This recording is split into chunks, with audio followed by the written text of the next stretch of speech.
So hello guys, आप सभी का बहुत बहुत स्वागत है आज के इस वीडियो में। और आज के इस वीडियो में हम हमारे जो introduction to types of business organization ये नाम का जो हमारा चैप्टर था, हम इसको यहाँ पे देखने वाले हैं। ठीक है, तो ये जो चैप्टर है इसका आधा पोर्शन तो हमने कल ही कंप्लीट कर लिया था, जिसमें हमने सबसे पहले ये जाना था कि बिजनेस ऑर्गेनाइजेशन क्या होता है, what is the business organization, meaning of business organization, ये हमने कल ही जान लिया था। अब बिजनेस ऑर्गेनाइजेशन किसे कहते हैं? एक ऐसा ऑर्गेनाइजेशन, एक ऐसा बॉडी, एक ऐसा एंटिटी जो कि बिजनेस करने के पर्पस से बनाया जाता है, उसे हम लोग बिजनेस ऑर्गेनाइजेशन कहते हैं। A body which is made to do business, उसे हम लोग बिजनेस ऑर्गेनाइजेशन कहते हैं। ठीक है, फिर अब बिजनेस ऑर्गेनाइजेशन का कैरेक्टरिस्टिक्स क्या क्या होता है? तो पहला होता है कि बिजनेस ऑर्गेनाइजेशन में हमेशा एक इकोनॉमिक एक्टिविटी होती है, एंड वो इकोनॉमिक एक्टिविटी को हम लोग क्या कहते हैं? उसे हम लोग बिजनेस कहते हैं। अब इकोनॉमिक एक्टिविटी का मतलब क्या होता है? एक ऐसा एक्टिविटी जहाँ पे पैसे इन्वॉल्व हो। तो कोई भी बिजनेस ऑर्गेनाइजेशन में ऑब्वियस सा बात है कि उसमें बिजनेस तो होगा ही, इसीलिए उसमें हमेशा हम एक इकोनॉमिक एक्टिविटी को देखते हैं। फिर बिजनेस ऑर्गेनाइजेशन का जो बेसिक फंक्शन होता है वो होता है बाइंग एंड सेलिंग। वो लोग कम दाम में सामान को खरीदते हैं और बेसी दाम में उसे बेचते हैं। नेक्स्ट था कंटिन्यूअस प्रोसेस, कि जो भी बिजनेस ऑर्गेनाइजेशन होता है उसमें एक ही दिन के लिए बिजनेस नहीं होता है, उसमें जो भी बिजनेस होता है वो लंबे समय के लिए 100 साल तक बिजनेस जो है वो होता रहता है। तो बिजनेस जो कि इसमें होता है that is not for a very less period of time. वैसा नहीं होता कि आज बिजनेस कर लिया, कल बिजनेस कर लिया, हो गया, नहीं। बिजनेस जो है वो बहुत लंबे समय तक होता है। एंड इसके बाद जो नेक्स्ट वाला है वो है प्रॉफिट मोटिव। अब ये प्रॉफिट मोटिव क्या कहता है कि कोई भी बिजनेस है उसे हमेशा प्रॉफिट अर्न करने के मोटिव से ही किया जाता है। कोई भी बिजनेस ऑर्गेनाइजेशन हो उसमें प्रॉफिट मोटिव हमेशा ही रहेगा। फिर रिस्क एंड अनसर्टेनिटी, हर एक बिजनेस ऑर्गेनाइजेशन में रिस्क रहता ही है। फिर क्रिएटिव एंड डायनेमिक, अब बिजनेस ऑर्गेनाइजेशन जो होते हैं वो समय के साथ साथ चेंज करते रहते हैं, जो कि हम खुद देखते हैं कि आजकल के बिजनेस ऑर्गेनाइजेशंस, आजकल के जैसे बिजनेस कंपनीज जैसे अपना एडवर्टाइजमेंट करवा रही है, क्या आज से 30-40 साल पहले उस टाइप का एडवर्टाइजमेंट होता था? नहीं होता था। ठीक उसी तरीके से आजकल जिस टाइप का सामान मार्केट में बिकता है उस टाइप का सामान पहले मार्केट में नहीं बिकता था।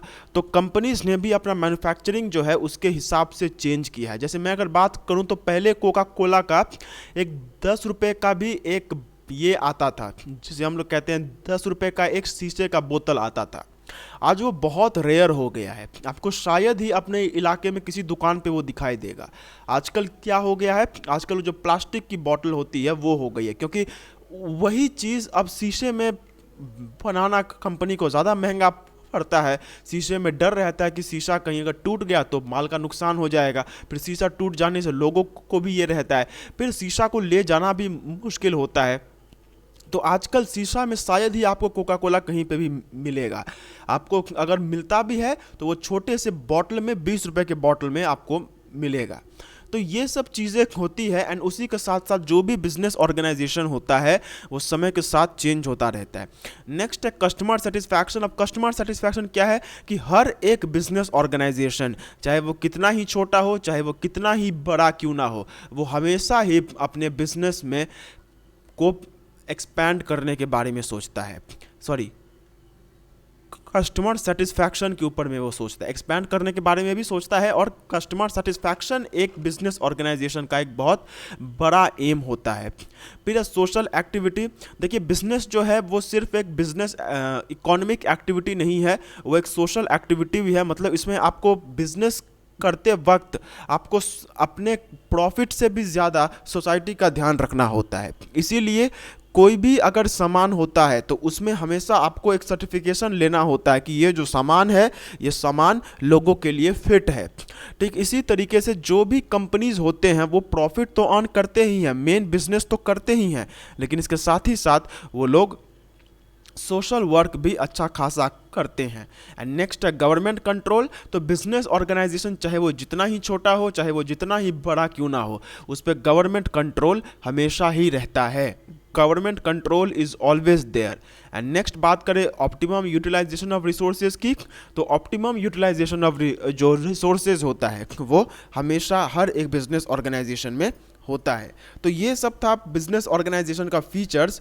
अब जो हम इसमें देखने जा रहे हैं, जस्ट अ सेकेंड, मैंने अभी अपना मशीन इसमें, मेरा जो पेन टैब है वो अभी तक इसमें इनपुट नहीं हुआ है। Just a second.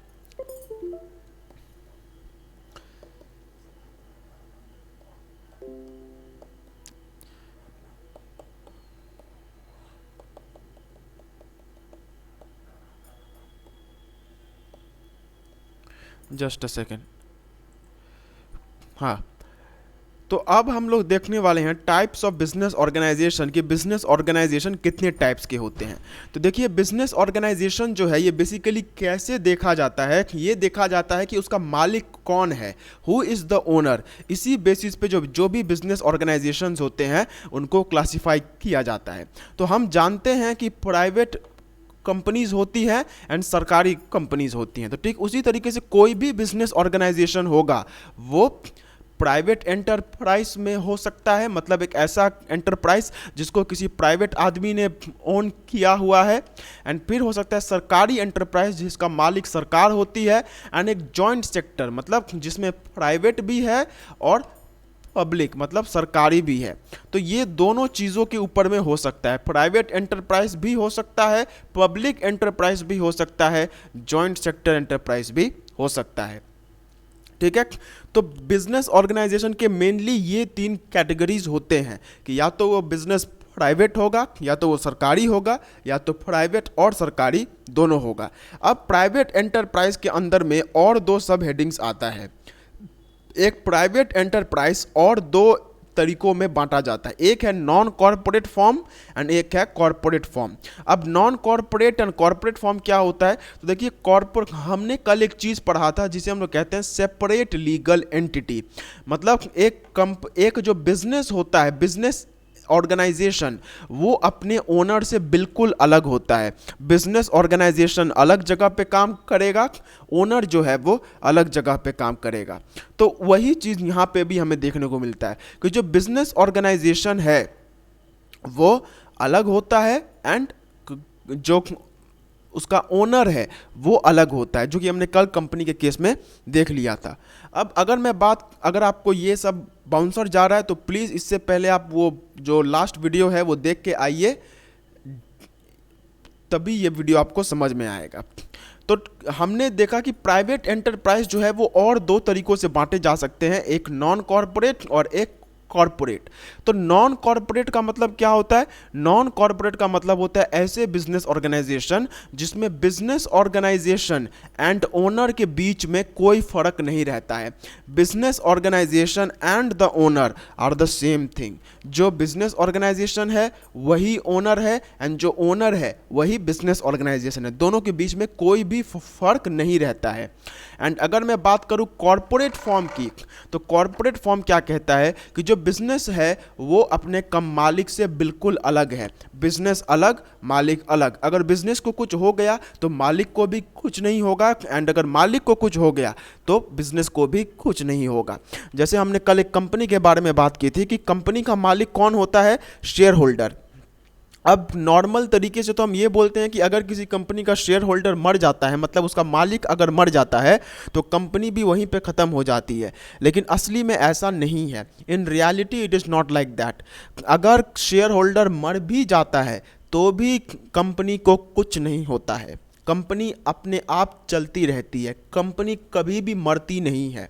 Company is a separate legal entity, company अलग है, उसका कभी मौत नहीं होता। और मालिक जो है वो अलग है। अगर मालिक को कुछ हो भी गया तो भी कंपनी चलती रहेगी। तो ये जो चीज़ है इसे हम लोग कहते हैं corporate form. And non corporate में मतलब क्या होता है कि मालिक एंड कंपनी एक ही है। अब मालिक को कुछ हुआ तो कंपनी को होगा, कंपनी को कुछ हुआ तो मालिक को होगा।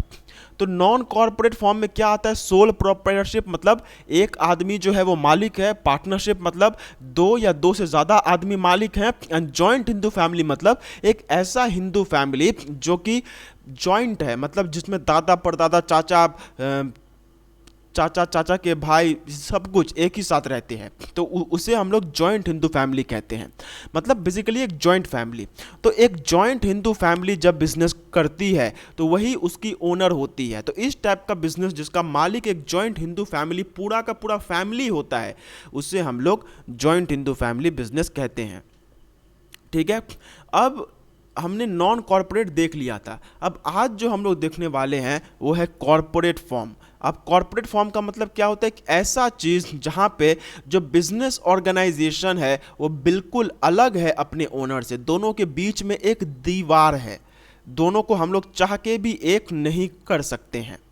ठीक है, तो आइए कॉरपोरेट फॉर्म देखते हैं। तो कॉरपोरेट फॉर्म में जो हमारा पहला है वो है कोऑपरेटिव सोसाइटी। अब a cooperative society is a voluntary association of persons of moderate means who unite together to protect and promote their common economic interest. देखिए, कोऑपरेटिव सोसाइटी का मतलब सिंपली होता है, जिसे इसका एक एग्जांपल हम लोग दे सकते हैं जिसे हम लोग कहते हैं म्यूचुअल फंड्स। ठीक है, म्यूचुअल फंड्स। अब देखिए कॉरपोरेट सोसाइटी का मतलब क्या होता है कि फॉर एग्जांपल आपको जो है आप एक मतलब आप एक नॉर्मल एवरेज मिडिल क्लास आदमी हैं। ठीक है, आपके पास पैसा तो है लेकिन पैसे को कहाँ पे इन्वेस्ट किया जाए वो आपको नहीं पता है। ठीक है, तो आप क्या करते हैं, आप अपने दोस्त के साथ आप एक सबसे पहले एक ऑर्गेनाइजेशन का ये करते हैं, इस्टेब्लिशमेंट करते हैं। तो फॉर एग्जांपल आप यहाँ पे एक ऑर्गेनाइजेशन बनाते हैं, बेसिकली आप इन्वेस्टमेंट के को लेकर एक ऑर्गेनाइजेशन बनाने का सोच रहे हैं। तो फॉर एग्जांपल हम यहाँ पे एग्जांपल लेते हैं श्री इन्वेस्टमेंट्स, ये हम इसका ये लेते हैं। ठीक है, अब आपने इसको शुरू किया। अब आपने सोचा कि मुझे इन्वेस्टमेंट करने में इतना दिक्कत हो रहा है तो मेरे जैसे ना जाने और कितने लोग होंगे जिनको इन्वेस्टमेंट करने में दिक्कत जा रहा है। तो आपने क्या किया, आपने सबसे पहले एक ऑर्गेनाइजेशन को बनाया जिसका नाम यहाँ पे रखा गया श्री इन्वेस्टमेंट। एंड इसको जो है इसमें आपने क्या किया, बेसिकली एक जिसे हम लोग कहते हैं जैसे एक हम लोग का एक ग्रुप होता है, आपने एक ग्रुप खोल लिया है। ठीक है, अभी भले ही आप ही मालिक हैं लेकिन आपने एक ग्रुप खोला है ये सोच के कि फ्यूचर में इसमें और भी लोग जुड़ेंगे। तो ऐसा ही होता है, एक महीने बाद आपका एक दोस्त आकर इसमें जुड़ जाता है। ठीक है, आपका एक दोस्त आके इसमें जुड़ जाता है। अब आप दोनों क्या करते हैं कि इस सोसाइटी को चला रहे हैं। ठीक है, फिर इसके बाद आपका 2-3 महीने बाद और एक आदमी इसमें जुड़ता है। ठीक है, वो भी बिजनेस में आ जाता है। तो बेसिकली एक कोऑपरेटिव सोसाइटी क्या होता है, एक कोऑपरेटिव सोसाइटी का मतलब होता है कि जब कुछ लोग साथ में आकर बिजनेस करने के लिए एक ग्रुप बनाते हैं या फिर एक सोसाइटी बनाते हैं तो उसे कोऑपरेटिव सोसाइटी कहा जाता है। ठीक है, मतलब जब कुछ लोग मिल करके अपना एक ग्रुप बना लेते हैं और उससे वो लोग बिजनेस करते हैं तो उसे हम लोग कोऑपरेटिव सोसाइटी कहते हैं। अब आप बोलेंगे कि सर ये तो पार्टनरशिप जैसा है। तो देखिए, ये पार्टनरशिप जैसा आपको लग जरूर रहा है लेकिन ये पार्टनरशिप जैसा है नहीं, क्योंकि यहाँ पे देखिए पार्टनरशिप में क्या होता है कि वहाँ पे आप ये सोचते हैं कि भाई हम जो भी प्रॉफिट अर्न करेंगे वो हम अपने में बांट लेंगे, लेकिन यहाँ पे वैसा नहीं है। यहाँ पे आप ये नहीं सोच रहे कि हम प्रॉफिट अर्न करेंगे, आप ये सोच रहे हैं कि बेसिकली हम 3 अभी इस सोसाइटी में हैं तो और एक आदमी को इसमें ऐड किया जाए। ठीक है, फिर और एक आदमी को इसमें ऐड किया जाए। तो ये एक कोऑपरेटिव सोसाइटी होता है। पार्टनरशिप में क्या होता है कि पार्टनरशिप इसलिए नहीं बनाई जाती है कि हम इसमें और लोगों को ऐड करते जाएंगे, नहीं। उसमें रहता है कि हाँ, अगर ज़रूरत हुआ तो हम लोगों को इसमें एडमिशन लेंगे, we can admit a new partner. लेकिन इसका मतलब ये नहीं कि जब मन चाहा तब इसमें लोगों को ले लिया। लेकिन कोऑपरेटिव सोसाइटी क्या होती है कि उसका भी काम एक पार्टनरशिप के जैसा ही होता है। वहाँ पे भी लोग पैसा लगाते हैं और उस पैसे में से जो भी कुछ भी होता है वो लोग आपस में बांट लेते हैं। लेकिन यहाँ पे जो फ़र्क है वो ये है कि पार्टनरशिप जो है उसमें जो लोग होते हैं वो बेसिकली बिजनेस करने के लिए एक क्लोज्ड ग्रुप बनाते हैं, मतलब वहाँ पे इतने जल्दी कोई नहीं जा सकता है। जबकि कोऑपरेटिव सोसाइटी में वो तो बनाया ही इसलिए जाता है ताकि उसमें और भी लोग ऐड होते जाएं। आपने एमएलएम के बारे में तो ज़रूर सुना होगा, आपने मीम्स में सुना होगा, कहीं पे भी सुना होगा। तो एमएलएम क्या होता है? MLM is basically a cooperative society. MLM basically होता क्या है? देखिए, एमएलएम का मतलब होता है, फॉर एग्जांपल एक क्या करती है, ये बेसिकली मार्केटिंग का एक तरीका होता है, ठीक है। ये मार्केटिंग का एक तरीका होता है जहाँ पे एक कंपनी फॉर एग्जांपल अपना एक प्रोडक्ट लॉन्च करती है, ठीक है। अब वो उसका मार्केटिंग के लिए इसको एक ये दे देती है, इसको एक नहीं, मैंने गलत बोल दिया। ये जो एमएलएम होता है वो क्या होता है कि फॉर एग्जांपल मैंने एक प्रोडक्ट को बनाया, ठीक है। अब मैं उस प्रोडक्ट को बनाऊंगा एंड मैं उसे, और फॉर एग्जांपल वहाँ पे लोग रहते हैं, मैक्सिमम केसेस में वो 3 लोग ही है तो रहता है। तो मैं क्या करूँगा, मैं अपने अंदर में 3 लोगों को लाऊंगा, ठीक है। मैं उन्हें इस प्रोडक्ट के बारे में समझाऊंगा कि ये प्रोडक्ट अच्छा है, आप इसे खरीद सकते हैं, एंड मैं उन 3 लोगों को लाऊंगा, ठीक है। मेरे अंदर में 3 लोग आ गए। अब क्या यहीं पर रुक जाएगा? नहीं, मैं इन 3 लोगों को क्या बोलूँगा कि अगर आप मेरे सामान को और 3 लोगों में बेचते हैं तो मैं आपको कुछ कमीशन दूंगा। तो फिर कमीशन के लोभ में ये अपने अंदर में 3 आदमी को ले आता है, फिर ये अपने अंदर में 3 आदमी को ले आता है, फिर ये अपने अंदर में 3 आदमी को ले आता है। तो कंपनी इसे कमीशन दे देती है, ठीक है, इसे कमीशन दे देती है, इसे कमीशन दे देती है। फिर ये जो आदमी रहता है, ये आदमी इसको बोलता है कि अगर आप और 3 लोगों को ले आएँ तो हम आपको कंपनी से ये मिलेगा, कमीशन मिलेगा, ठीक है। तो ऐसे ही करते करते आप खुद सोचिए कि यहाँ पे 1 निकल रहा है, 1 से 3, 1 से 3, 1 से 3, फिर यहाँ पे भी 1 से 3, फिर इससे 3, फिर इससे 3, फिर इससे 3, ऐसे करते करते लाखों करोड़ों लोग इसमें जुड़ जाते हैं। लेकिन वो क्यों किया जाता है? वो बेसिकली किया जाता है प्रॉफिट अर्न करने के लिए। तो इस टाइप का एसोसिएशन जहाँ पे बहुत हाई वॉल्यूम में लोग रहते हैं एंड उन लोगों का मेन एम क्या होता है कि हमें बिजनेस करना है एंड उस बिजनेस से जो भी प्रॉफिट आता है उस प्रॉफिट को हमें आपस में बांट लेना है। तो एमएलएम जो है वो बेसिकली एक कोऑपरेटिव सोसाइटी ही है, ठीक है। अब अगर बात की जाए तो फॉर एग्जाम्पल ये जो मैंने एमएलएम बनाया, ठीक है, एमएलएम को स्टार्ट किसने किया? इस आदमी ने। अब अगर ये आदमी मर जाता है, ठीक है, तो क्या एमएलएम उसी टाइम पे एंड हो जाएगा? नहीं, एंड नहीं होगा, क्योंकि ये लोग तो अभी भी इसमें हैं। तो अगर हम ये बोलते हैं कि भाई ये आदमी अगर मर जा रहा है तो इन लोगों के पैसे का क्या होगा?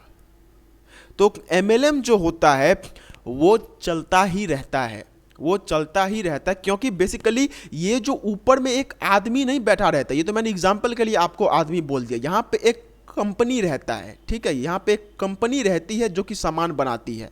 तो वो कंपनी तो कभी भी मरने वाली नहीं है, बट बाय चांस अगर उस कंपनी को कुछ भी हो जाता है तो इससे एमएलएम को कुछ फर्क नहीं पड़ता है। इसीलिए ये एक कॉरपोरेट सेक्टर के अंदर में ये आता है, मतलब जहाँ पे एमएलएम एंड एमएलएम के जो मालिक हैं, बेसिकली जो उसके लोग हैं जो कि उस मार्केटिंग में हैं, वो दोनों बिल्कुल अलग हैं, ठीक है। तो एमएलएम एक तरीके का कोऑपरेटिव सोसाइटी हो गया।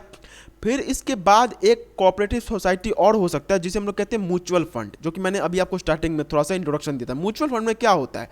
म्यूचुअल फंड में ये एक आदमी रहता है, वो भी अपने अंदर में और 2 आदमी को लाता है, फिर वो और 2 आदमी को, ऐसे करते करते बहुत आदमी ये हो जाते हैं। ठीक है, अब बेसिकली इसमें क्या होता है कि ये लोग बेसिकली एक फंड बना देते हैं। ठीक है, कि ये हमारा एक तिजोरी है। अब इस तिजोरी में ये आदमी कुछ पैसा देगा, फॉर एग्जांपल 200 रुपये, ये आदमी कुछ पैसा देगा 200 रुपये, मान के चलते हैं हर आदमी 200 रुपये करके देगा। तो ये 200 देगा, ये 200 देगा, ये तो टोटल कितने लोग हैं, 4 और 2 6 और 3 9 लोग यहाँ पे 200 रुपये करके दे रहे हैं। ठीक है, अब 200 रुपये करके अगर 9 लोग देते हैं तो टोटल कितने रुपए यहाँ पे इकट्ठे हो जाते हैं, 1800 रुपये। तो ये जो म्यूचुअल फंड का जो तिजोरी है उसमें 1800 रुपये जमा हो गए। अब ये लोग क्या करते हैं कि इसमें से एक आदमी जो होता है वो बहुत ज़्यादा नॉलेजेबल पर्सन रहता है। बेसिकली ये जो स्टार्टिंग का आदमी था इसी के बारे में बात किया जा रहा है। तो ये एक इन्वेस्टर रहता है। अब इसे पता है कि हमारे कंपनी में अभी 1800 रुपये हम सब ने मिलकर जमा किए हैं, लेकिन मैं अगर इसे किसी कंपनी में इन्वेस्ट कर दूं तो ये 1800 रुपये 2 साल में 3000 रुपये बन जाएंगे। तो वही यहाँ पे होता है। तो 3000 रुपये बन जाते हैं और ये लोग इसमें से कितना रुपया हुआ, 1200 रुपये। तो 1200 रुपये ये 9 लोग आपस में बांट लेते हैं। तो यहाँ पे आपको इतना डिटेल में म्यूचुअल फंड क्या होता है ये आपको अभी जानने की जरूरत नहीं है। बस आप इतना समझ के रखिए कि यहाँ पे बहुत सारे लोग मिल करके काम कर रहे हैं और उन लोगों ने एक सोसाइटी बनाया हुआ, एक ग्रुप बनाया हुआ है, एंड उस ग्रुप के थ्रू बिजनेस हो रहा है, एंड वो बिजनेस का जो भी लाभ हो रहा है वो सारा लाभ वो लोग अपने पास में रख रहे हैं। तो ये होता है एक कोऑपरेटिव सोसाइटी। ठीक है, अब आप यहाँ पे बोलेंगे कि सर तो वो जो मंदिर का जो ट्रस्ट होता है वो भी तो वैसा ही होता है। हाँ, मान लिया, लेकिन हम यहाँ पे आपको बात ध्यान में रखना है कि हम यहाँ पे कॉमर्स पढ़ रहे हैं, मतलब बिजनेस पढ़ रहे हैं। तो मंदिर का जो ट्रस्ट होगा उसमें भी सेम चीज़ होती है कि एक आदमी किसी ट्रस्ट को स्टार्ट करता है, फिर उसके अंदर में और श्रद्धालु जुड़ते हैं जो कि हर महीना उसमें पैसा देते हैं। हाँ, ये बात है, लेकिन वो जो उसका मेन जो मोटिव है वो प्रॉफिट अर्न करना नहीं है। कोई भी बिजनेस, जैसे जो मंदिर का जो ट्रस्ट होता है वो क्या कभी बिजनेस अर्न करने, वो क्या कभी प्रॉफिट अर्न करने के लिए बनाया जाता है? नहीं, दैट इज ओनली मेड ताकि सोशल वेलफेयर हो सके। तो उसे हम लोग इसमें इंक्लूड नहीं कर सकते हैं। ठीक है, तो कोऑपरेटिव सोसाइटी समझ में आया। अब बात करते हैं जॉइंट स्टॉक कंपनी की। तो जॉइंट स्टॉक कंपनी ऑल्दो मैंने कल बता दिया था, लेकिन फिर से इसका एक मैं बता देता हूं क्योंकि उस टाइम तो मुझे समझाने के लिए चाहिए था। अब इसको मैं डिटेल में यहाँ पे बता देता हूँ। देखिए, जॉइंट स्टॉक कंपनी क्या होता है, अभी तक जितना हमें नॉलेज हुआ है, ठीक है, उसके हिसाब से अगर मुझे एक छोटा काम करना है तो उसके लिए कम पैसों की ज़रूरत है, एंड मैं वो पैसा खुद अपने से दे सकता हूँ। ठीक है, तो मैं सोल प्रोप्राइटरशिप बना लेता हूँ। फिर इसके बाद अगर बात करें तो मेरे पास उतना पैसा नहीं है, लेकिन मेरी दोस्त जो है उसके पास एक अच्छा खासा पैसा है, फिर मेरे 2 और दोस्त थे उनके पास अच्छा खासा पैसा है। तो हम लोगों ने एक ग्रुप बना लिया एंड उसे हमने पार्टनरशिप नाम दे दिया। फिर इसके बाद हमने ये देखा कि प्रॉफिट अर्न करने के लिए हमें और पैसों की ज़रूरत है। तो हमने एक कोऑपरेटिव सोसाइटी बना लिया जहाँ पे लोग ऐड होते जाएंगे एंड पैसे जो हैं वो आते जाएंगे। लेकिन हर एक चीज़ का एक लिमिट है। आप सोल प्रोप्राइटरशिप से उतना पैसा नहीं ला सकते हैं जितना आप पार्टनरशिप से ला सकते हैं। फिर पार्टनरशिप में उतना पैसा नहीं लाया जा सकता है जितना आप एक कोऑपरेटिव सोसाइटी में ला सकते हैं। फिर कोऑपरेटिव सोसाइटी में उतना पैसा नहीं लाया जा सकता है जो कि एक कंपनी में लाया जा सकता है। तो सिंपल मतलब ये है कि जैसे जैसे लोगों का पैसा का ज़रूरत बढ़ता है वैसे वैसे लोग और भी ज़्यादा हाई लेवल के बिजनेस ऑर्गेनाइजेशंस को बनाते हैं। एंड इसमें क्या होता है कि फॉर एग्जांपल आपको 10 करोड़ रुपए की ज़रूरत थी, ठीक है, you needed 10 crore rupees, and आपको ये क्यों चाहिए था? आपको यहाँ पे एक स्टील फैक्ट्री फैक्ट्री लगानी है। ऑल्दो 10 करोड़ रुपए बहुत कम होते हैं, बट फिर भी मैं एक एग्जांपल के थ्रू यहाँ पे बोल रहा हूँ कि 10 करोड़ रुपए में आपको एक स्टील फैक्ट्री लगाना है, ठीक है। तो 10 करोड़ रुपया किसी एक आदमी के बस की बात, एक आदमी के बस की बात नहीं है भाई, 2-3 आदमियों के भी बस की बात नहीं है। और बात करें तो कोऑपरेटिव सोसाइटी का, तो वो भी, तो इतना बड़ा काम हो रहा है, 10 करोड़ रुपए यहाँ पे इन्वॉल्व हैं। अब अगर यहाँ पे हम ऐसा सिस्टम बना देंगे कि भाई तुम 3 को लाओ और फिर वो 3 को लाएगा, फिर वो 3 को लाएंगे, फिर वो 3 को लाएंगे, तो लास्ट में क्या होगा, एक पूरा भेड़ बकरी जैसा जम जाएगा।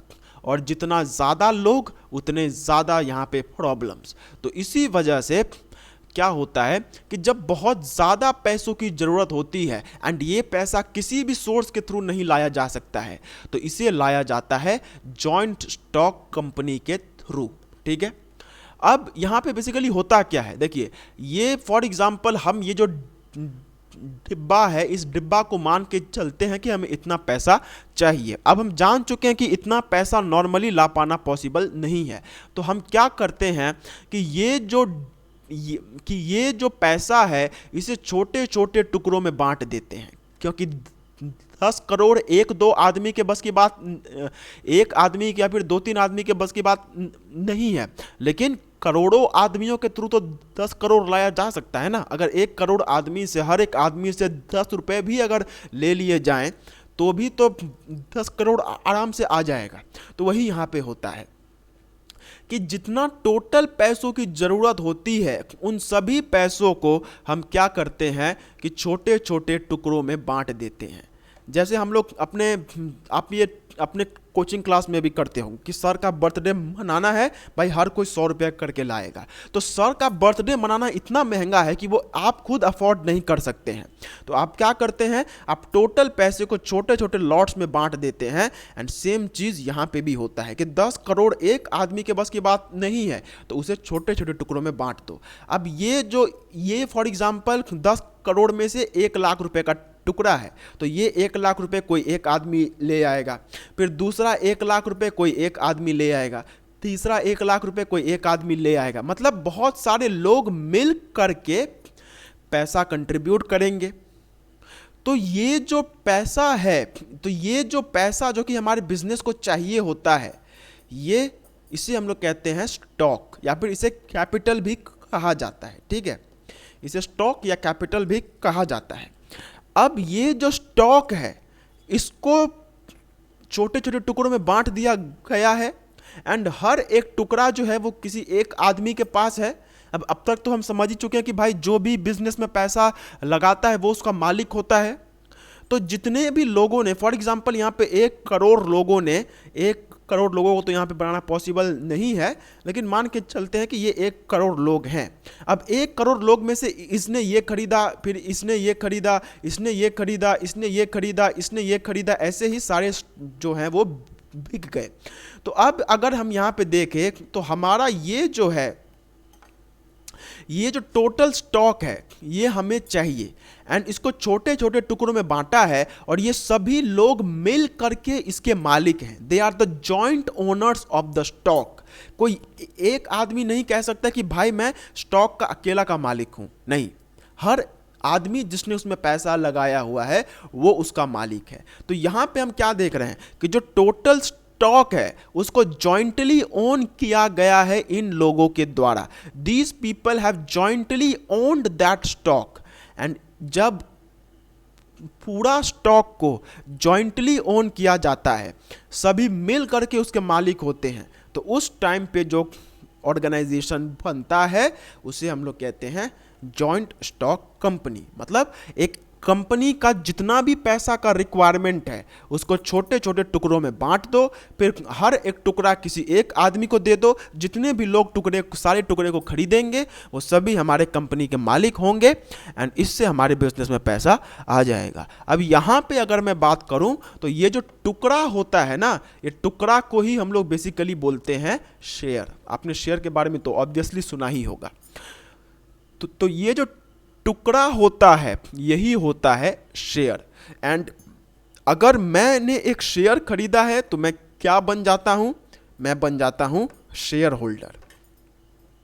ठीक है, मैं बन जाता हूं शेयर होल्डर। अब शेयर होल्डर को एक और नाम दिया जाता है जिसे हम लोग कहते हैं मेंबर। ठीक है, बट मेंबर उतना ज़्यादा बोलना अप्रोप्रिएट नहीं है, वो बहुत अनप्रोफेशनल टाइप का है।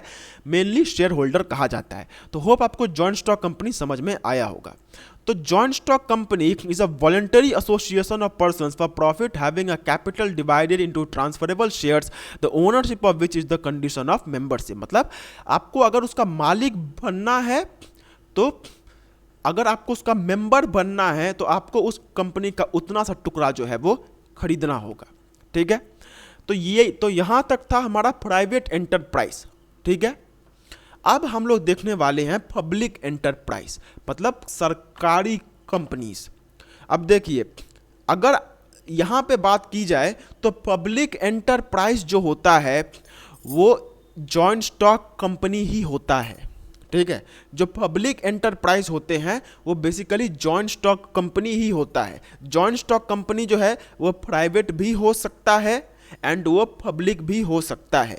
याद रखिएगा कि सोल प्रोप्राइटरशिप हमेशा प्राइवेट होता है, पार्टनरशिप हमेशा प्राइवेट होता है, हिंदू अनडिवाइडेड फैमिली हमेशा प्राइवेट होता है, फिर कोऑपरेटिव सोसाइटी जो है वो हमेशा प्राइवेट होता है। लेकिन कंपनी जो होता है या फिर जॉइंट स्टॉक कंपनी जो होता है वो प्राइवेट लोगों का भी होता है, जैसे रिलायंस, एंड सरकारी कंपनी भी होता है जैसे इंडियन रेलवेज। ठीक है, तो पब्लिक सेक्टर एंटरप्राइज का सिंपल मतलब होता है कि वो चीज जिसको सरकार ओन करती है। So the public sector consists of various organisations owned and managed by central और स्टेट और by both governments. The government participates in economic activity of the country through these enterprise. मतलब सरकार उसकी मालिक होगी। अब कौन सी सरकार? तो या तो केंद्र सरकार हो सकती है, मतलब सेंट्रल गवर्नमेंट यानी कि मोदी जी हो सकते हैं, या तो स्टेट गवर्नमेंट यानी कि हम मेरे यहाँ पे तो ममता बनर्जी है। तो ये सब भी हो सकता है, मतलब या तो सेंट्रल गवर्नमेंट मालिक होगी या तो स्टेट गवर्नमेंट मालिक होगी, या फिर दोनों ही हो सकते हैं, मतलब सेंट्रल गवर्नमेंट भी और स्टेट गवर्नमेंट भी। तो मेन क्रक्स क्या है कि जिस कंपनी की मालिक सरकार होती है वो सरकारी कंपनी कहलाता है, एंड इसे ही हम लोग पब्लिक एंटरप्राइज कहते हैं। अब जो पब्लिक एंटरप्राइज होता है वो बेसिकली 3 तरीके का होता है, मतलब इसके अंदर में भी सब डिविजन्स हैं। तो सबसे पहला होता है डिपार्टमेंटल अंडरटेकिंग्स, नेक्स्ट होता है स्टैट्यूटरी कॉरपोरेशन, एंड लास्ट होता है गवर्नमेंट कंपनीज। ठीक है, तो सब कुछ को मैं आपको नॉर्मली मैं लाइन बाय लाइन समझाता हूँ, एक ही बार में बोल देना ठीक नहीं होगा। देखिए, डिपार्टमेंटल अंडरटेकिंग का मतलब क्या होता है? सबसे पहले डिपार्टमेंट का मतलब क्या होता है? What is the meaning of department? तो डिपार्टमेंट का सिंपल मतलब होता है एक फील्ड, या फिर एक फील्ड ही बोलना ठीक होगा। तो these are established as departments of the ministry and are financed, managed and controlled by either central government or state government। मतलब देखिए, ये बेसिकली वो कंपनीज होती हैं जो कि किसी एक सेकेंड, ये बेसिकली वो कंपनीज होती हैं जो कि सरकार के किसी डिपार्टमेंट के अंदर में होती है। जैसे अगर मैं इंडियन रेलवेज की बात करूं तो इंडियन रेलवेज किसकी है? सेंट्रल गवर्नमेंट की। लेकिन वो सेंट्रल गवर्नमेंट के अंदर में एक बॉडी है मिनिस्ट्री ऑफ रेलवेज, एंड उसके अंदर में वो आता है। फिर इसी तरीके से अगर बात की जाए तो इंडिया पोस्ट जो है वो क्या है? वो भी सेंट्रल गवर्नमेंट का ही कंपनी है, लेकिन सेंट्रल गवर्नमेंट के अंदर में भी, मुझे ठीक से याद नहीं है कि ये पोस्ट किसके अंदर में आता है। आई थिंक मिनिस्ट्री ऑफ मुझे ठीक से पता नहीं है कि ये किसके अंदर में आता है। तो पोस्ट ऑफिस जो इंडिया पोस्ट है वो भी सरकार की कंपनी है, लेकिन वो बेसिकली किसके अंदर में है? तो वो है मिनिस्ट्री ऑफ, फॉर एग्जांपल यहाँ पे हम पोस्ट ऑफिस लेकर के चलते हैं। मुझे ठीक से पता नहीं कि ऐसी कोई मिनिस्ट्री एग्जिस्ट करती है कि नहीं, लेकिन हम जस्ट एग्जांपल के लिए लेते हैं। तो डिपार्टमेंटल अंडरटेकिंग मतलब क्या होता है कि सरकार होती है, ठीक है, सरकार होती है, एंड सरकार का एक सेक्शन या फिर एक डिपार्टमेंट होता है, एंड उस डिपार्टमेंट के अंदर में ये कंपनीज काम करती है। जैसे Indian railways ministry of railways के अंदर में काम करता है, वो डायरेक्टली सेंट्रल गवर्नमेंट का नहीं है, ठीक है। तो इस टाइप का कंपनी को कहा जाता है डिपार्टमेंटल अंडरटेकिंग। मतलब सिंपली अगर आप समझ के रखें तो डिपार्टमेंटल अंडरटेकिंग्स क्या होता है कि जो कंपनीज सरकार का जो मेन जो मतलब सरकार का जो ये होता है, सरकार का जो दायित्व होता है, सरकार का जो रिस्पॉन्सिबिलिटी होता है, तो उसके लिए सरकार एक डिपार्टमेंट बनाती है एंड उसके अंदर में ये कंपनीज आते हैं।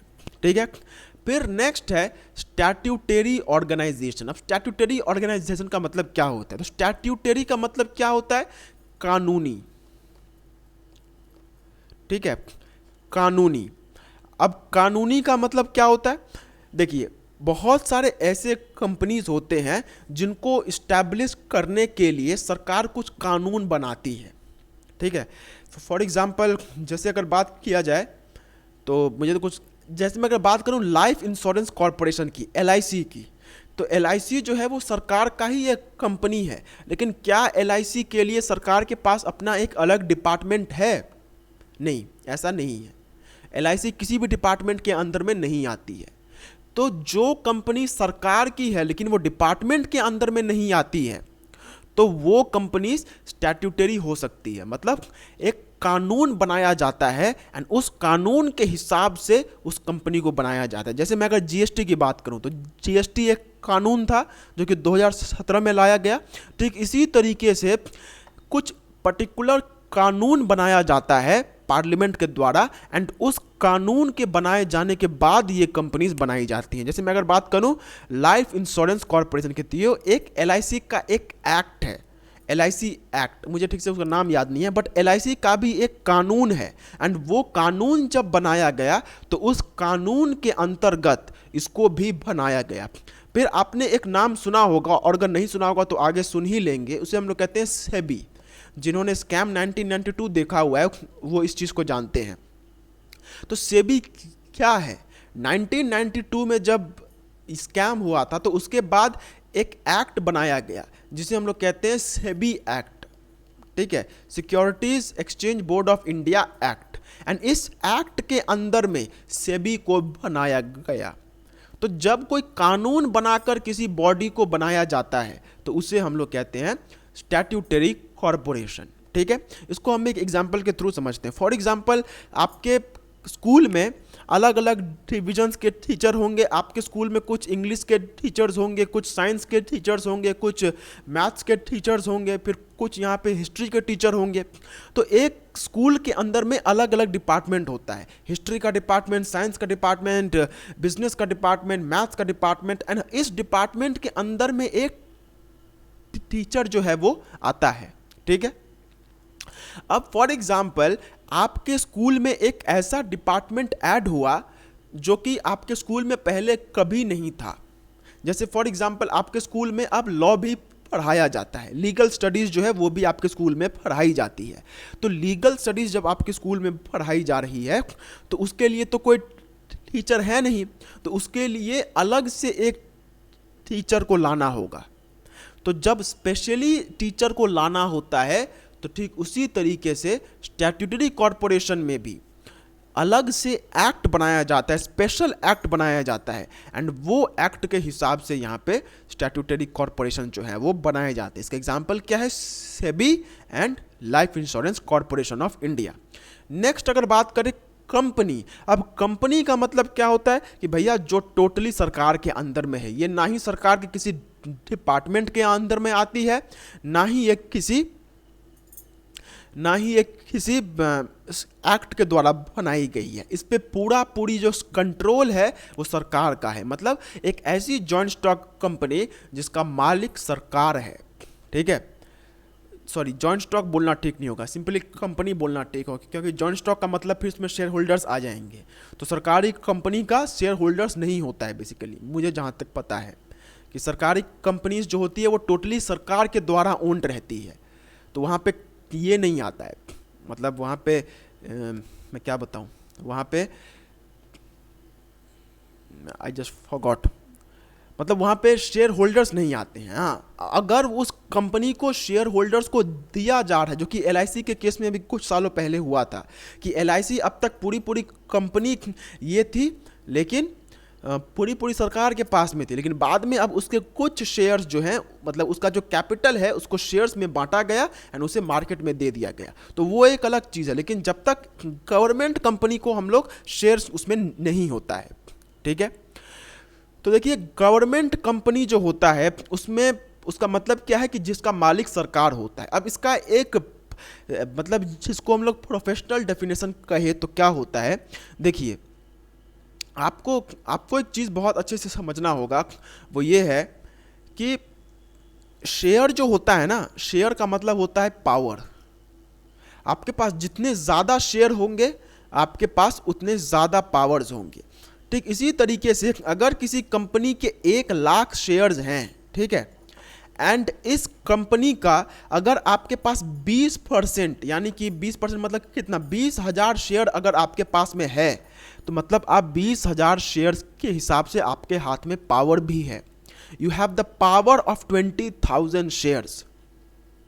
ठीक इसी तरीके से अगर आपके हाथ में 30% शेयर मतलब 30,000 शेयर है तो आपके पास में 30,000 शेयर्स का पावर है। तो होता क्या है कि आप यहां पे एक नंबर है जो कि बहुत स्पेशल है एंड वो है 51%। मतलब जिसके पास में भी 51% शेयर्स होंगे वो उसका मालिक हो जाएगा, मतलब वही उसका मेन मालिक होगा। तो हम अगर गवर्नमेंट कंपनी को बोल लें तो नॉर्मल लैंग्वेज में तो ये बोला जा ही सकता है कि जिसकी मालिक सरकार होती है वो सरकारी कंपनी होती है, ना ही वो किसी डिपार्टमेंट के अंदर में आता है ना ही वो किसी स्टैट्यूट के अंदर में आता है।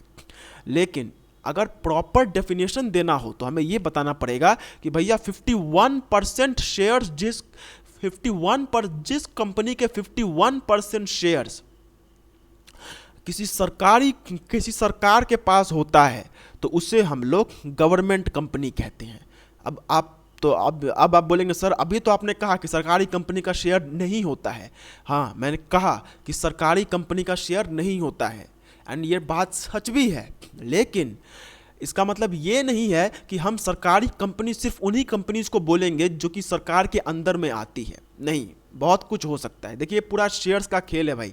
शेयर्स मतलब पावर। आप जब आगे चल के जब आप स्टडी करेंगे, अगर आप बीकॉम करते हैं तब तो भूल जाइए इस सब चीज़ के बारे में। अगर आप प्रोफेशनल स्टडीज़ करते हैं, जैसे मैं अगर सी एस की बात करूँ, सीए की बात करूँ, सीएमए की बात करूँ, तो इन सब स्टडीज़ में आप जब डीपली जाएंगे तो आपको ये पता चलेगा कि शेयर ही मेन खेल होता है। तो देखिए अगर आपके पास जितना शेयर है आपके पास उतना ज़्यादा पावर है। तो अगर किसी के पास किसी भी कंपनी का 51 शेयर हो जाता है तो वो उस कंपनी का मेन मालिक हो जाता है। तो गवर्नमेंट कंपनी का दो मतलब होता है, एक जो कि जिसका पूरा का पूरा कंट्रोल जो है वो सरकार के पास है, मतलब जिसका 100% कंट्रोल सरकार के पास में है। तो ये वो कंपनीज होती हैं जिसका बेसिकली शेयर कैपिटल नहीं होता है, मतलब सरकार ने ही उन्हें स्टैब्लिश किया एंड सरकार के पास ही उसका सब कुछ है। लेकिन बहुत बार क्या होता है कि बहुत सारे प्राइवेट कंपनीज भी होते हैं एंड उन प्राइवेट कंपनीज का 51% शेयर जो होता है वो कैसे ना कैसे कंपनी के पास वो सरकार के पास चला जाता है।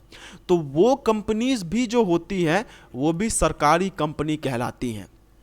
इट इज़ पॉसिबल दैट बहुत केसेस में एक प्राइवेट कंपनी है लेकिन अगर उसमें 51% शेयर जो है वो सरकार का हो जाता है तो वो कंपनी सरकारी हो जाती है। अब आप एंड ये बहुत इंपॉर्टेंट कंसेप्ट है, यहाँ तक कि सरकार की छोड़िए, अगर रिलायंस कंपनी है, ठीक है, अगर रिलायंस कंपनी का मैं अगर मालिक के बारे में बात करूँ तो 51% शेयर किसी भी एक आदमी के पास मेरे हिसाब से नहीं है। 51% शेयर किसी के पास नहीं है। मुकेश अंबानी के पास भी शायद उसका 15% का आसपास में शेयर है। I am not sure actually. लेकिन अगर प्रैक्टिकली अगर ये पॉसिबल है भी, लेकिन अगर किसी भी तरीके से अगर आपके पास रिलायंस कंपनी का 51% शेयर आ जाता है तो आप रिलायंस के मालिक हो जाएंगे। तो इसी तरीके से गवर्नमेंट कंपनीज के केस में भी बहुत बार होता है कि भाई कुछ ऐसे कंपनीज होते हैं जो कि नॉर्मल तो प्राइवेट हैं लेकिन उनका जो 51% जो शेयर है वो सरकार के पास चला जाता है, तो उसे भी गवर्नमेंट कंपनी कहा जाएगा। तो ऑल्दो यहाँ पे उतना ज़्यादा दिया हुआ नहीं है लेकिन गवर्नमेंट कंपनी का दो मतलब होता है, मतलब ठीक है। तो गवर्नमेंट कंपनी का मतलब एक तो यही होगा कि जिसको सरकार ने बनाया, जिसका पूरा कंट्रोल सरकार के पास में है, मान लिया। लेकिन कुछ प्राइवेट कंपनीज भी होती हैं जिनका 51% शेयर जो होता है वो सरकार के पास आ जाता है, एंड वो भी सरकारी कंपनीज हो जाती हैं। इसका एक एग्जांपल मैं आपको बताता हूँ। आपने तो एक कंपनी के बारे में सुना ही होगा जिसका पहला नाम था वोडाफोन, एंड एक अलग कंपनी थी आइडिया, अब दोनों मिल गए हैं। तो एक कंपनी है जिसको अभी कहा जाता है वी, ठीक है। अब ये जो वी कंपनी है, इसने सरकार से इतना लोन लिया हुआ था कि ये लोन के तले ये हो गई थी, दब गई थी। तो हुआ क्या कि इस कंपनी ने अपने जो शेयर्स हैं, शेयर्स का मैक्सिमम पोर्शन, आई गेस 30% या फिर 37% कुछ है, उसने ये पोर्शन सरकार को दे दिया। तो सरकार अब इसके ऊपर में इसका अच्छा खासा कंट्रोल हो गया। लेकिन क्या ये गवर्नमेंट कंपनी है? नहीं। क्यों? क्योंकि गवर्नमेंट कंपनी का मेन यही है कि अगर किसी भी कंपनी का 51% शेयर सरकार के पास में आ जाता है तो वो कंपनी गवर्नमेंट कंपनी हो जाती है, एंड या तो उस कंपनी का पूरा कंट्रोल, मतलब 100% भी अगर कंट्रोल उसका इसके पास आ जाता है तो उसे भी गवर्नमेंट कंपनी कहा जा सकता है, ठीक है। तो यहाँ पे बेसिकली एक मेन लाइन जिसे हम लोग कहते हैं ब्रह्मास्त्र, वो यहाँ पे दे दिया गया कि भैया 51%, मतलब अगर ये कंपनी की बात की जाए तो ऑल्दो इसमें शेयर होल्डर्स है नहीं, फिर भी इसका शेयर कैपिटल तो होगा। तो ये जो शेयर कैपिटल होगा इसका भी अगर 51% हुआ तो भी तो वो सरकार ही कहलाएगी, एंड यहाँ पे भी अगर 51% हुआ किसी प्राइवेट कंपनी का तो भी वो सरकार ही कहलाएगी। तो बस एक ही बार में तीर मार दिया है कि किसी भी कंपनी का 51% शेयर अगर सरकार के पास है तो वो कंपनी क्या है? सरकारी कंपनी है, ठीक है। अब यहाँ पे एक क्वेश्चन आता है कि सर 51% ही क्यों? ठीक है, 51% ही क्यों? इससे ज़्यादा क्यों नहीं, इससे कम क्यों नहीं? ठीक है, मैं दोनों ही समझाता हूँ। देखिए, 51% से कम का मतलब 50%।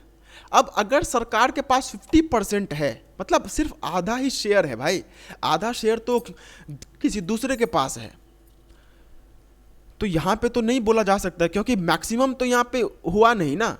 अगर 2 वोट फेवर में आते हैं एंड 2 वोट अगेंस्ट में आते हैं तो क्या वहां पे कुछ होगा? कुछ भी तो नहीं होगा। ठीक उसी तरीके से अगर 50% जो है वो यहाँ पे 50% अगर है एंड वो अगर सरकार के पास में है तो क्या हुआ? बाकी का तो दूसरे के पास में है ना, तो यहाँ पे गवर्नमेंट कंपनी नहीं हो सकती। अब बात करें अगर 50 से कम की, तो भैया यहाँ तो 50 में नहीं हो रहा है और तुम 49 में करने की बात कर रहे हो, ये कैसे होगा? ठीक है, अब बात करें 51 से ऊपर 52 की, तो हाँ 52 भी ठीक है, लेकिन भैया 52 बोलने की ज़रूरत है नहीं, क्योंकि जब 51 से ही काम हो जा रहा है तो 52 बोलने की क्या ज़रूरत है?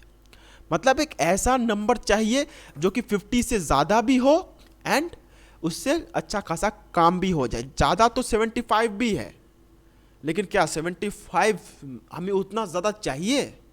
नहीं, 51 इज़ द आइडियल नंबर, क्योंकि यहाँ पे दोनों क्राइटेरिया पूरा हो रहा है कि एक 50% से भी ज़्यादा है एंड टोटल जो है वो मैक्सिमम है।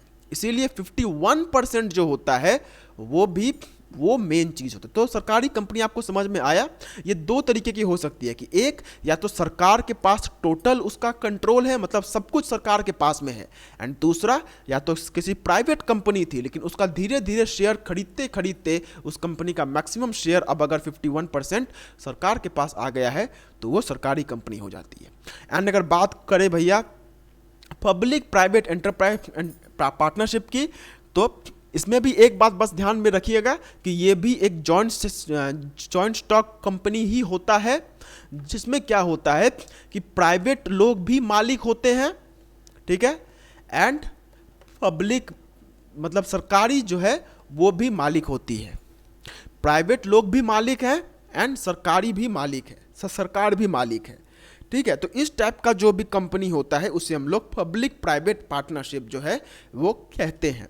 अब इसमें अब यहाँ पे सवाल आ सकता है कि सर यहाँ पे तो मालिक प्राइवेट भी है एंड पब्लिक भी है, तो किसकी बात सुनी जाएगी? तो देखिए इसका इसका जो नॉर्मल डेफिनेशन है वो क्या कहता है कि जो भी आम रोजमर्रा का काम होगा वो सब कुछ प्राइवेट के हाथों में होगा, ठीक है।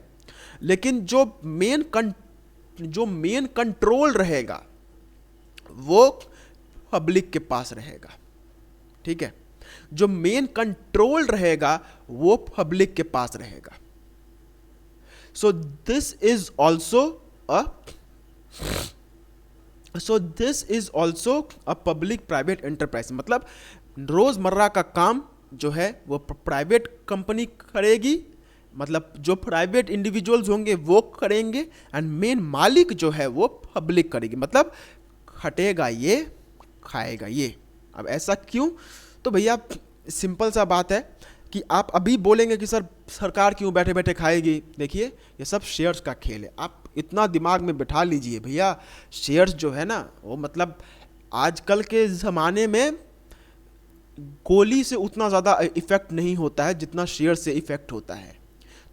तो अगर आप ये बोल रहे हैं कि सर प्राइवेट ही क्यों खटेगा, पब्लिक क्यों नहीं खटेगा, तो आप समझ लीजिए कि जो पब्लिक प्राइवेट पार्टनरशिप होता है ना उसमें सरकार का ही कंट्रोल हमेशा मैक्सिमम रहता है। मतलब ये जो अभी हमने देखा कि 51% सरकार हमेशा, कोई भी कंपनी क्यों ना हो उसमें अगर प्राइवेट भी है एंड सरकारी भी है तो सरकार इतनी बेवकूफ़ नहीं है।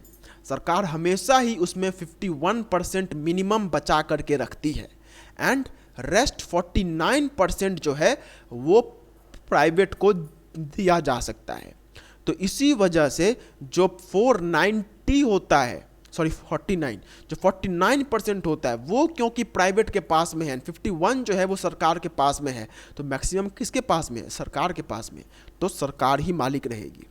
तो ये तो मत ही बोलिए कि सर सरकार आराम से बैठ के खाएगी, प्राइवेट जो कंपनी जो है वो देखेगी। क्यों? क्योंकि ये मतलब शेयर्स का खेल है भाई। सरकार ये होने ही नहीं देगी कि वो अपने हाथ से इसको जाने दे, ठीक है।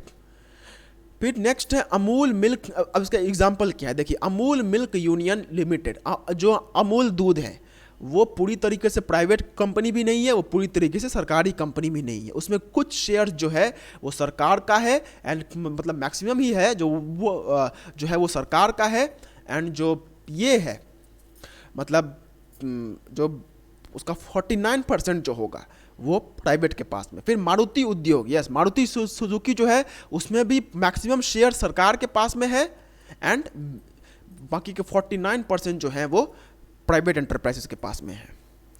तो ये सब एग्जाम्पल हैं, ठीक है। अब अगर इसमें और अभी आप एक जोड़ सकते हैं, मतलब वो ऑल्दो इसमें फिट नहीं बैठेगा, लेकिन अभी जो हमने बोला वोडाफोन आइडिया वी, तो वोडाफोन आइडिया भी एक पब्लिक प्राइवेट एंटरप्राइज पार्टनरशिप का एग्जाम्पल हो सकता है, लेकिन वो है नहीं। क्यों? क्योंकि इसमें मैंने आपको जैसा बताया कि 51% शेयर जो हैं वो नहीं है, 51% शेयर सरकार के पास में नहीं है। तो पब्लिक प्राइवेट पार्टनरशिप का दो क्राइटेरिया होता है कि एक इसमें सरकार भी मालिक रहेगा एंड दूसरा प्राइवेट भी मालिक रहेगा, लेकिन सरकार के पास मैक्सिमम कंट्रोल रहेगा। तो वी में सरकार भी मालिक है लेकिन मैक्सिमम का नहीं है, मैक्सिमम दूसरे लोगों के पास में है। तो वी को अभी भी मतलब इसको भी पब्लिक प्राइवेट पार्टनरशिप में कहा जा सकता है, लेकिन हम इसे कहेंगे नहीं, ये प्रॉपर नहीं होगा, ठीक है। सो ये था आज का क्लासिफिकेशन। आज हमने मतलब पोर्शन जो है वो बहुत थोड़ा सा ही यहाँ पे देखा, लेकिन भैया ये सब बेसिक कंसेप्ट्स हैं, इसमें आपको टाइम देना ही होगा। इसमें आप ये नहीं बोल सकते कि सर 15 मिनट में समझा दो, सर 20 मिनट में समझा दो। मैं तो समझा ही दूंगा, आपको कुछ समझ में आएगा नहीं, उल्टा एग्जाम के टाइम पे रोओगे। इसीलिए बेटर है कि अगर आप रोज़ का 1 घंटा बैठ के अगर देखते हो, और बेसिक कुछ नहीं करना है, आपको कोई नोट्स नहीं बनाने हैं यहाँ पे। ये नोट्स अगर आप चाहें तो खरीद भी सकते हैं, मैंने यहाँ पे बोल दिया हुआ है, तो आप इसे खरीद भी सकते हैं। आपको सिंपली बस 1 घंटा अगर आप देखते हैं तो मैं आपको गारंटी देता हूँ कि अगर बहुत लेट भी अगर होगा तो आपको 2 महीना होगा, 2 महीना में आपका मैं पूरा क्लास 11 कॉमर्स सिलेबस ख़त्म करवा दूंगा, अगर बहुत ज़्यादा भी लेट हुआ तो। इसीलिए अगर आप रोज 1 घंटा मेरे लेक्चर्स को दें तो आपको 2 महीने ही सिर्फ यहाँ पे लगेंगे। और ठीक है, अब जाने से पहले मैं एक चीज़ है जो कि आपको बता देना चाहता हूँ। देखिए, अभी तक हमने इतना कुछ पढ़ा, ठीक है, कि प्राइवेट एंटरप्राइज होता है, पब्लिक एंटरप्राइज होता है, जॉइंट सेक्टर होता है, फिर प्राइवेट के अंदर में नॉन कॉर्पोरेट, कॉर्पोरेट, पब्लिक के अंदर में departmental, statutory, government, joint sector. तो इतना कुछ तो हमने अभी तक जान लिया। तो ऑल्दो क्लास 11 के पर्पज से आपको सब कुछ पढ़ना है, मतलब आप ये नहीं बोलेंगे, मतलब मैं यहाँ पे क्या बताना चाहता हूँ, देखिए यहाँ पे ये जो हमारा एक एक टॉपिक है ना, ये जो sole proprietorship, partnership, joint stock, फिर कोऑपरेटिव, तो ये सब यहाँ पे एक एक टॉपिक है। लेकिन अगर मैं अगले चैप्टर्स की बात करूं तो सोल प्रोप्राइटरशिप आपका एक इकलौता चैप्टर है, that is a whole chapter. फिर पार्टनरशिप भी एक चैप्टर है, जॉइंट हिंदू फैमिली भी एक चैप्टर है। ऐसे ही करते करते यहाँ पे जितने भी आते हैं, जो कुछ भी हमने पढ़ा है, सब एक चैप्टर है।